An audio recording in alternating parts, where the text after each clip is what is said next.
Our hearts beat to the city streets. We began to feel the fire. Hi everyone, അസ്സാം വലൈക്കും, നമസ്കാരം. എന്തുണ്ട്, എല്ലാവർക്കും സുഖം തന്നെയല്ലേ? അപ്പോൾ പുതിയൊരു വ്ളോഗിലേക്ക് എല്ലാവർക്കും സ്വാഗതം. വെക്കേഷനിലായിട്ട് കുറച്ച് കുട്ടി കുട്ടി വിശേഷങ്ങളായിട്ടാണ് ഞാൻ വന്നിട്ടുള്ളത്. ഇതിപ്പം പറയുന്നത് പുതിയ 3 അതിഥികൾ കൊണ്ടുവന്നിട്ടുണ്ട്. കാക്കാക്ക് പിന്നെ എന്ത് പണി? കുറേ ദിവസമായി എൻ്റെ അടുത്ത് ഇങ്ങനെ പറഞ്ഞുകൊണ്ടിരിക്കുന്നു. പറയുന്നു ഉമ്മായാലും കാക്കായാലും കോഴിനെ കൊണ്ടുവരട്ടാ, പിള്ളേർക്ക് നല്ലല്ലേ മുട്ടയെല്ലാം തിന്നാൻ. ഞാനിങ്ങനെ ആയിട്ടാ നിൽക്കട്ടെ, നാളെ എന്ന് പറഞ്ഞിട്ടുണ്ടായി. പക്ഷെ ഇന്ന് പെട്ടെന്ന് ഇതാ വരുമ്പം കോഴിനെല്ലാം ആയിട്ടാണ് വന്നത്. കോഴിക്കുട്ടന്മാർക്ക് പുതിയ കൂടും പരിസരമെല്ലാം ഇഷ്ടമായതിനുള്ള തെളിവും നിങ്ങൾക്ക് കാണാൻ പറ്റുന്നുണ്ടോ? ഇതാ കോഴിമുട്ടയെല്ലാം വെച്ചിട്ടുണ്ട് കേട്ടോ.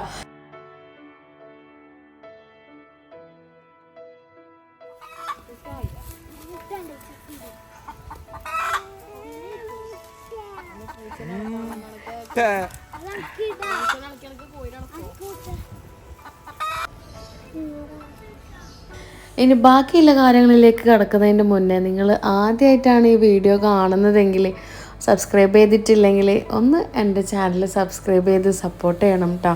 പിന്നെ നിങ്ങൾക്ക് ഇഷ്ടമായാൽ ലൈക്ക് ചെയ്യാനും മറക്കണ്ട. അപ്പോൾ അന്നത്തെ ദിവസമാണെങ്കിൽ പറയുന്ന കുറേ ആൾക്കാർ വന്നിട്ടുണ്ടായിന്, അമ്മായിമാരും ഉമ്മാവും എല്ലാവരും ഉണ്ടായിന്. അപ്പോൾ എല്ലാവരും ഫുഡെല്ലാം കഴിച്ച് പിന്നെ വൈകുന്നേരം എനിക്ക് ഇങ്ങനെയുള്ള കുറേ കാര്യങ്ങൾ ചെയ്തു തന്ന് കൂടുതൽ ഇപ്പുറത്തേക്ക് ഷിഫ്റ്റ് ആക്കലും അങ്ങനെയെല്ലാം ഉള്ള കുറേ ഹെൽപ്പെല്ലാം ചെയ്തിട്ടാണ് അവർ പോയിട്ടുണ്ടായത്. അങ്ങനെ ഇനി അടുത്തതായിട്ട് ഞാൻ നല്ലൊരു ബീഫ് ബ്രെയിൻ റെസിപ്പിയാണ് കാണിക്കുന്നുള്ളത്. അപ്പം അതിനായിട്ട് ഞാൻ ഒരു ചട്ടി ചൂടാക്കിയിട്ട് അതിലേക്ക് നല്ലോണം ആവശ്യത്തിലുള്ള വെളിച്ചെണ്ണയും ഇഞ്ചിയും പിന്നെ പച്ചമുളകും പെരിഞ്ജീരകം, വലിയ ജീരകവും ഇല്ലേ, അതും ഒരു 1/4 ടീസ്പൂൺ ഇട്ട് കൊടുത്തിട്ട് ഒരു വലിയ സവാള, ഒരുപാട് ഒനിയൻ്റെ ആവശ്യമില്ല ഈ റെസിപ്പിയിലേക്ക്, ഒരു വലിയ സവാളയും കുറച്ച് കറി ലീവ്സും മഞ്ഞൾപ്പൊടിയും ഉപ്പ് ഇട്ടിട്ട് നന്നായിട്ട് വഴറ്റിയെടുക്കുന്നുണ്ട്.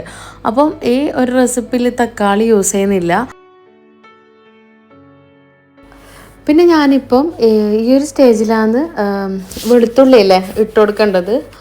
വെളുത്തുള്ളി ഓയിലിൽ മൂപ്പിക്കുമ്പോൾ ഇല്ലേ ആ ഒരു കുത്തുന്ന മണം വരും. പിന്നെ കറീൻ്റെ ആ ഒരു പെർഫെക്റ്റ് ഫ്ലേവർ എനിക്ക് എപ്പോഴും കിട്ടില്ല. അപ്പോൾ ഡ്രൈ പൗഡറാണ് ഞാൻ ഇട്ട് കൊടുത്തിട്ടുണ്ടായത്. പിന്നെ ആവശ്യത്തിലുള്ള കുരുമുളക് പൊടിയും 1/4 ടീസ്പൂൺ മുളക് പൊടിയും 1 ടീസ്പൂൺ മല്ലിപ്പൊടിയും ഇട്ട് കൊടുക്കുന്നുണ്ട്. പിന്നെ അപ്പോൾ നന്നായിട്ട് ഉള്ളിയെല്ലാം നന്നായിട്ട് ഫ്രൈ ആയിട്ട് വന്നിട്ടുണ്ട്. അതിന് ശേഷം കഴുകി വൃത്തിയാക്കി വെച്ച നമ്മൾ ബ്രെയിനും കൂടി ഇട്ട് കൊടുത്തിട്ട് കുറച്ച് വെള്ളം കൂടി ചേർത്തിട്ട് ലോ ഫ്ലെയിമിൽ കുറച്ചധികം സമയം തന്നെ കുക്ക് ചെയ്തിട്ട് എടുക്കാം. പിന്നെ നോർമൽ നോൺ സ്റ്റിക്ക് പാനാണെങ്കിൽ ഇത്രയൊന്നും വെള്ളത്തിൻ്റെ ഒന്നും ആവശ്യമില്ല. പിന്നെ ഇത് മണ്ണിൻ്റെ ചട്ടിയല്ലേ, അപ്പം അടിക്ക് പിടിക്കാനുള്ള ചാൻസ് ഉണ്ട്. സോ ഞാൻ അതുകൊണ്ടാണ് കുറച്ചധികം വെള്ളം ഒഴിച്ചത്. അപ്പോൾ ഇതാ ബ്രെയിനിൽ നല്ല കുക്കായിട്ട് വന്നിട്ടുണ്ട്.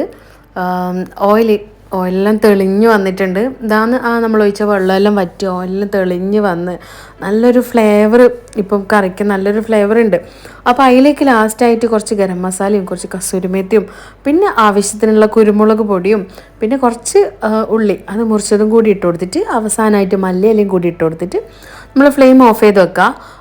കുരുമുളക് പൊടിയെല്ലാം നിങ്ങളാ ഇഷ്ടത്തിനനുസരിച്ചിട്ട് ചേർത്ത് കൊടുക്കുക. പിന്നെ ഇതിൻ്റെ കൂടെ കഴിക്കാനായിട്ട് ചപ്പാത്തി ചുട്ടെടുക്കുക. ചപ്പാത്തിയിൽ ഇച്ചിരി ഗീയെല്ലാം ഒഴിച്ചാൽ നല്ലൊരു ഫ്ലേവർ അല്ലേ. പിന്നെ പൊറോട്ട അതിന് ഭയങ്കര കോമ്പിനേഷൻ. പക്ഷേ എന്താ പറയണ്ടേ, പൊറോട്ട കിട്ടിയിട്ടാ സത്യത്തിൽ. അപ്പോൾ ചപ്പാത്തി വെച്ചിട്ട് അഡ്ജസ്റ്റ് ചെയ്ത് പിന്നെ ഗീയെല്ലാം ഒഴിക്കുമ്പോൾ ഒരു നല്ലൊരു ഫ്ലേവറും കൂടി ഉണ്ടാവുമല്ലോ. കാര്യത്തിൽ എല്ലാ ആൾക്കാർക്കും ഈ ബ്രെയിനെല്ലാം ഇഷ്ടപ്പെടണമെന്നില്ല. ഞാനും ഇഷ്ടമില്ലാത്തൊരു കൂട്ടത്തിലാണെന്നുണ്ടായിരുന്നു. പക്ഷേ ഇപ്പം എനിക്ക് കഴിക്കുന്നതിന് കുഴപ്പമൊന്നുമില്ല, ഇപ്പം ഇഷ്ടമായി തുടങ്ങി. കാരണം ഇവിടെ ഇംതിയാസ് ചക്കൽ ഇഷ്ടമുള്ളൊരു ഡിഷാണ് ബ്രെയിൻ ഇങ്ങനെ റോസ്റ്റ് എല്ലാം ചെയ്തത്. അപ്പം ഇങ്ങനെ ഉണ്ടാക്കുമ്പോൾ അവരെ കൂടെ കൂടി കഴിച്ചിട്ട് ശീലമായി. പിന്നെ ഞാൻ ഇതിൻ്റെ കൂടെ കുടിക്കാൻ വേണ്ടിയിട്ട് നല്ലൊരു ഗ്രേപ്പ് സോഡ ഉണ്ടാക്കുന്നുണ്ട്. ഇതെങ്ങനെ ഉണ്ടാക്കലെന്ന് വെച്ചാൽ ജാറിലേക്ക് അറിയുന്നത് തന്നെ ആയിരിക്കും, എന്നാലും നിങ്ങൾ കേട്ടോ. അപ്പോൾ ജാറിലേക്ക് ഉപ്പ്, ചെറുനാരക നീര്, പഞ്ചസാര, സോഡ ഉണ്ടാക്കുമ്പോൾ നിങ്ങൾക്ക് പഞ്ചസാര ഇടുക. പക്ഷെ ഞാൻ ഷുഗറെല്ലാം കുറച്ചതുകൊണ്ട് ഞാൻ ഹണിയാണ് കേട്ടോ അതിന് ഇൻസ്റ്റഡായി ചേർത്ത് കൊടുക്കുന്നില്ലത്. അപ്പോൾ ഇതാ വേവിച്ച് വെച്ച മുന്തിരി അങ്ങനെ ഇട്ട് കൊടുക്കുന്നുണ്ട്. ഇതിപ്പം അരിച്ചെടുത്തിട്ട് അതിൻ്റെ നീര് മാത്രം ചേർത്ത് കൊടുത്താൽ മതി, അതാണ് കുറച്ചുകൂടി നല്ലത്. ഞാൻ പിന്നെ അങ്ങനെയൊന്നും ചെയ്തിട്ടാ, പക്ഷെ അങ്ങനെ ചെയ്താൽ മതി കേട്ടോ. ഇങ്ങനെ ചെയ്യുമ്പോൾ ചെയ്യാൻ ഉദ്ദേശിക്കുന്നുണ്ടെങ്കിൽ ഇനിയിപ്പോൾ ഈ സോഡൻ്റെ പകരം 7up ചേർക്കുന്നതെങ്കിൽ അതിലേക്ക് പഞ്ചസാര ഇടേണ്ട ആവശ്യമില്ല. 7up ഓൾറെഡി മധുരം ഇല്ലതാണല്ലോ. പിന്നെ ഇതിന് പകരം നിങ്ങൾക്ക് ഏത് ഫ്രൂട്ട്സ് വെച്ചിട്ടും ചെയ്തെടുക്കുക, കസ്കസ് ഇട്ട് കൊടുക്കുക. അപ്പോൾ ഞാനിത് എടുത്ത് പറയാൻ കാരണം ഞാൻ കഴിഞ്ഞ ഒരു ഷോർട്ട് വീഡിയോ ചെയ്തിട്ടുണ്ടായിന് ഇങ്ങനെ ഡ്രിങ്ക്സ് തക്കാളിപ്പഴവും കിവിയെല്ലാം വെച്ചിട്ട്. അപ്പോൾ അതും കണ്ടിട്ട് ഉണ്ടാക്കി നോക്കിയിട്ട് 2-3 ആൾക്കാരില്ല എനിക്ക് വാട്സപ്പിൽ മെസ്സേജ് അയച്ചു, നല്ല ടേസ്റ്റ് ഉണ്ടല്ലേ അത് കുടിക്കാൻ വേണ്ടിയിട്ട്. സത്യത്തിൽ എല്ലാവർക്കും എല്ലാത്തിനും കുറിച്ചിട്ട് അറിയണമെന്നില്ല, എല്ലാവരുടെ വീഡിയോയും എല്ലാവരും കാണണമെന്നില്ല. അങ്ങനെ ഇത് വന്നിട്ട് നെക്സ്റ്റ് ഡേയിലൊരു വിശേഷമാണ്. അവിടുന്ന് അത് കഴിഞ്ഞ് 2 ദിവസം കഴിഞ്ഞിട്ട് മക്കളെല്ലാം ഇങ്ങോട്ട് വന്നിട്ടുണ്ടായിന്. ഞാൻ 2 ദിവസം ഒറ്റക്കാന്നുണ്ടായത്, ഞാനും അനിയത്തിയും മാത്രം വരലുണ്ടായത്. നമ്മളെ മക്കൾ എല്ലാവരും 5 ആൾക്കാരും, അനിയത്തിൻ്റെ 2 ആളും ഓളെ ഹസ്ബൻഡിൻ്റെ വീട്ടിൽ, എൻ്റെ 3 ആൾക്കാരും എൻ്റെ പുരയിൽ. അപ്പം ആടുന്ന് ഇങ്ങോട്ടേക്ക് വന്നപ്പോൾ വെക്കേഷൻ എല്ലാം അല്ലേ. പിന്നെ ഇവർക്കാണെങ്കിൽ ഇവിടെ എല്ലാവരും ഇപ്പോൾ വെക്കേഷൻ ആയതുകൊണ്ട് ഇക്കാക്കാമാറ മക്കളും എല്ലാവരും ഉണ്ട്. കളിക്കാനുള്ള തിരക്കിലില്ലേ, ഇവർക്ക് വരാനേ ഇഷ്ടമില്ല. പിന്നെ എല്ലാവരും ഉണ്ട്, നിർത്തിക്കലില്ലല്ലോ മക്കളെ എന്നെല്ലാം പറഞ്ഞിട്ടാകുമ്പോൾ ഒന്ന് മാറി നിൽക്കട്ട്. എൻ്റെ അടുത്ത് തന്നെ 24 മണിക്കൂറും എൻ്റെ അടുത്ത് തന്നെ ഉണ്ടാകുന്നതല്ലേ. ഈസാക്ക് 3.5 വയസ്സും മാധുവിന് 4.5 വയസ്സുമായി. 2 ആൾക്കാരും ആദ്യമായിട്ടാണ് ഇങ്ങനെ മാറി നിൽക്കുന്നതെല്ലാം. ആർക്കും കൊടുക്കണ്ടാട്ടാ, എടാ നീക്ക് ഉമ്മനെ വേണ്ടടാ ഈസ. എന്തായാലും ഇവരെല്ലാം ഹാപ്പിയാണ്. പിന്നെ ഇതാ ഉപ്പുപ്പ ഇതാ ഇങ്ങനെ റൂമിൽ ഇരിക്കുന്നുണ്ട്. ഞാൻ വരുമ്പം സലാമെല്ലാം പറഞ്ഞ് സുഖവിവരെല്ലാം അന്വേഷിച്ച്. ഉപ്പുപ്പ ഓക്കെയാണ്, എന്നാലും ചില ആരോഗ്യ പ്രശ്നങ്ങളെല്ലാം ഉണ്ട്. എന്നാലും അൽഹംദുലില്ലാ എല്ലാവരുടെ പ്രാർത്ഥനയിൽ നമ്മളെ ഉൾപ്പെടുത്തണം കേട്ടോ. അപ്പം അന്നത്തെ ദിവസം രാവിലെ ഒരു സംഭവം നടന്നിട്ടുണ്ടായിന്, നിങ്ങൾക്ക് എല്ലാവർക്കും ഞാൻ കാണിച്ചു തരാം. അയ്യോ ഗസക്കുട്ടി പ്രസവിച്ചേ.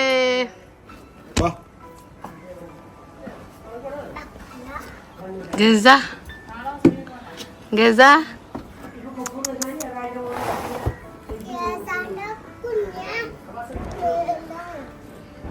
ഗസാന്റെ കുഞ്ഞൊന്നും ഗസാനെ പോലെ തന്നെ തോന്നല്ലേ. ഒരു ബ്ലാക്ക്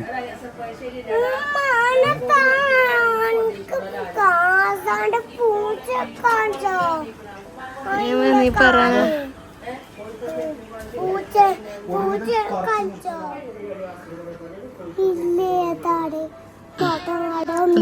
ആരെ പൂച്ച? നമ്മളതാ അച്ചുപ്പൂക്കാക്കാൻ്റെ അല്ലേ? എനിക്ക് തരൂലാലും ബേബിനെ തരൂലാലും. ഗസാക്ക് 5 ബേബീസാണ് ഉണ്ടായത്. നിർഭാഗ്യവശാൽ എന്താ പറയണ്ട, 1 പോയി. ഇത് ലാസ്റ്റത്തെ ബേബിയാണ് പോയത്, പിന്നെ ബാക്കിയുള്ളതുണ്ട്. അപ്പോൾ പ്രഗ്നൻ്റ് ആയപ്പോഴേ ഓളിവിടെ തന്നെ എന്താ പറഞ്ഞാൽ അങ്ങോട്ട് കൊണ്ടുപോയെങ്കിൽ അവർ സ്നേഹിച്ച് കൊല്ലാക്കൊല ചെയ്യും. ഇനി ബേബീസിനൊന്നും കിട്ടട്ടേനില്ല. അപ്പോൾ ഇവിടുന്ന് അൽഹംദുലില്ലാ ആരോഗ്യത്തോടെ പ്രസവിച്ച്. പൊതുവേ ഓളൊരില്ലേ പാവാന്ന്, നല്ല സ്നേഹമാണ് നമ്മളോടെല്ലാം. ഇങ്ങനെ ഇങ്ങനെ തടവി കൊടുക്കുന്നതും കെയർ ചെയ്യുന്നതെല്ലാം ഭയങ്കര ഇഷ്ടമാണ്. അപ്പൊ ഇന്ന് പ്രസവിച്ചല്ലേ?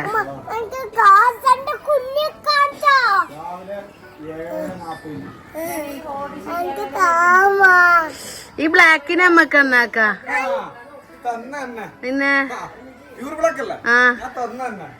അയ്യന്തേ അതെങ്ങനെ?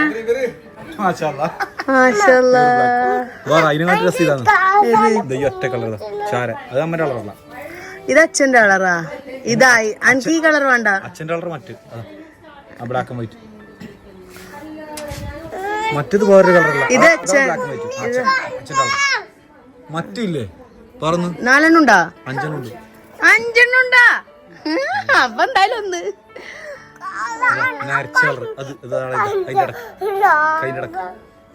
അപ്പുറം എന്റെ തലന്റെ അടിയിൽ നല്ല മൂടുന്നുണ്ട്. വൈറ്റും ഇത് ഗ്രേ അല്ലേ? വള്ളിയെല്ലാം മിക്സ്, ബ്ലാക്കും വൈറ്റും മിക്സ് ആയിട്ടില്ല. കളർ മാറൂലേ ഇതിന്? അത് ഗ്രേ കളറാവും. സ്നേഹം അറിയാ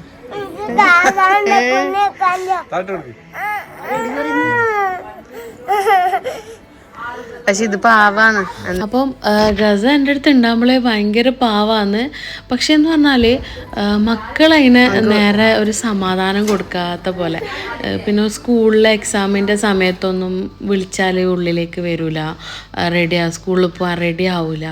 അങ്ങനെയെല്ലാം ആകുമ്പോൾ ഞാൻ ഇങ്ങോട്ടേക്ക് വേഗം കൊടുത്തയച്ചു. എന്ന് പറഞ്ഞാൽ സ്കൂളെല്ലാം അടച്ചിട്ട് കൊണ്ടുപോകാമെന്ന് വിചാരിച്ചിട്ട്.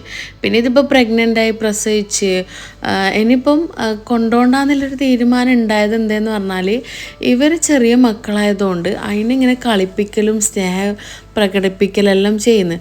പക്ഷേ അതിനെ നമുക്ക് വലിയ ആൾക്ക് കാണുമ്പോൾ അതിനൊരു ഉപദ്രവിക്കുന്ന ഒരു ഫീലാണെന്നുള്ളത്. അവരതിനെ സ്നേഹിക്കാമെന്ന് ചെയ്യുന്നു. പക്ഷെ മോനെല്ലാം ഇങ്ങനെ എടുത്തിട്ട് ചെറുതിനൊന്നും അറിയില്ലല്ലോ. അപ്പോൾ നല്ലൊരു ഫ്രണ്ട്ലി ആയിട്ട് അതിനെ ഈസി ആയിട്ട് അതിനെ എടുക്കലും എറിയലും. അപ്പം അത് നമുക്ക് കാണുമ്പോൾ എന്തോ പോലെ.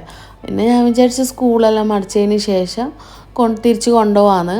പക്ഷെ കുറേ വർഷങ്ങൾക്ക് ശേഷമാണ് പുറത്ത് ഇങ്ങനെ സിറ്റ് ഔട്ടിലിരിക്കുന്നത്. മുകളിൽ ഇവിടെ ഞാനുണ്ടാകുന്ന സമയത്തില്ല നമ്മളെടുത്ത മാവിൽ മാങ്ങയൊന്നും പിടിക്കലൊന്നും ഉണ്ടായിട്ട്. ഇപ്പം പുരയിൽ മാവിൽ മാങ്ങ പിടിക്കാൻ തുടങ്ങി, നെല്ലിക്ക പിടിക്കാൻ തുടങ്ങി. എൻ്റെ 3 വയസ്സ് മുതൽ ഞാൻ വളർന്നതെല്ലാം ഈ പുരയിലാണ്. ഈ പുരയെന്ന് പറയുന്നത് എൻ്റെ ഒരു ലോകം തന്നെയാണ്. അങ്ങനെ ഈ വൈബെല്ലാം കിട്ടണമെങ്കിൽ നമ്മൾ തറവാട്ട് പുരയിൽ തന്നെ എത്തണം. പുരൻ്റെ ഉള്ളിൽ നിന്ന് കിച്ചണിൽ ഒരു ഗ്ലാസ് മോരടിച്ച് കുടിക്കുന്നതും ഈ പുറത്തിരുന്നിട്ട് ഇതെല്ലാം മിക്സ് ആക്കിയിട്ടും പിന്നെന്ത് എല്ലാവരും ഒരുമിച്ചിരുന്ന് എന്താണോ ഉള്ളത് ഉള്ളിലുള്ള സ്നാക്സ് എല്ലാം വൈകുന്നേരം പുറത്തേക്ക് കൊണ്ടുവന്നിട്ട് എല്ലാം തിന്നലും മാടലും പെരക്കലും. സാധാരണ ഉമ്മയില്ലേ വലിയ പാത്രം നിറച്ച് അവലെല്ലാം കുഴച്ചിട്ട് കൊണ്ടുവരും. അങ്ങനെ കൊണ്ടുവന്നിട്ട് ഇവിടെ വെക്കുമ്പോൾ ഇല്ലേ നമ്മളെല്ലാവരും കലമ്പും. പിന്നെ ഒരു 5 മിനിറ്റ് കഴിയുമ്പോൾ കൊണ്ടുവന്ന ഒരു സാധനവും ആ പ്ലേറ്റിൽ ഉണ്ടാവില്ല, എല്ലാം കാലിയായിട്ടുണ്ടാവും. 4 കൈ 4 ഭാഗത്തുനിന്ന് വരും. 25 വയസ്സ് കഴിഞ്ഞു. എൻ്റെ ചെറുപ്രായത്തിൽ കൊള്ളി പൂങ്ങിയതും പത്തിനും ചെമ്മീൻ മോള് കറിയും അരിച്ചെമ്മീൻ അത് തിന്ന ആരോഗ്യമാണ് ഇന്ന്. ഈ ചൂടിന് ഈ മോരും വെള്ളം കിഴങ്ങ് എല്ലാം നല്ല കൊള്ളിപ്പുട്ട് കൊള്ളിപ്പത്തിലെല്ലാം ഇപ്പം ഉണ്ടാവും. പണ്ടത്തെ കാലല്ലേ ഇല്ല, ഇപ്പൊ കിട്ടാത്തൊന്നല്ല. ഇപ്പൊ ഇങ്ങനത്തെ കൊള്ളിപ്പുട്ടിലാക്കലുണ്ടാവും. ഞാൻ കൃഷി ചെയ്തിട്ട് തിന്നു. കൊള്ളി കൃഷി ചെയ്തിട്ട് ഞാനും തിന്നും മറ്റുള്ളവർക്കും കൊടുത്തു. കൃഷി കൊടുത്തു. ഇപ്പൊ തീർന്നു. മുളക് വളപ്പില് മുളക് നട്ടിട്ടുണ്ട്, കോയക്ക നട്ടിട്ടുണ്ട്, ചിരങ്ങ നട്ടിട്ടുണ്ട്, തക്കാളി, പച്ചമുളക്. ഒറ്റക്കന്നെ നട്ടിട്ടാക്കിട്ട് ഒറ്റക്കന്നെ തിന്നല്ലോ. എല്ലാവർക്കും കൊടുക്കും. കുടുംബശ്രീ കേട്ടതാ. പിന്നെ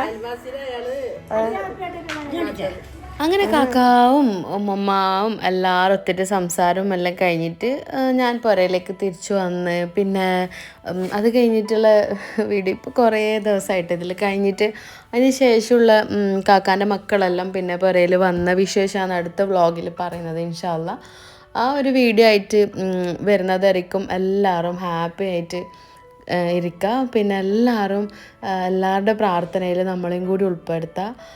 എല്ലാവർക്കും നല്ലത് മാത്രം വരട്ടെ. എല്ലാവരും ഹാപ്പി ആയിട്ട് ഇരിക്കുക കേട്ടോ. അപ്പോൾ എല്ലാവരോടും നമസ്കാരം. അസ്സലാമു അലൈക്കും. Bye bye.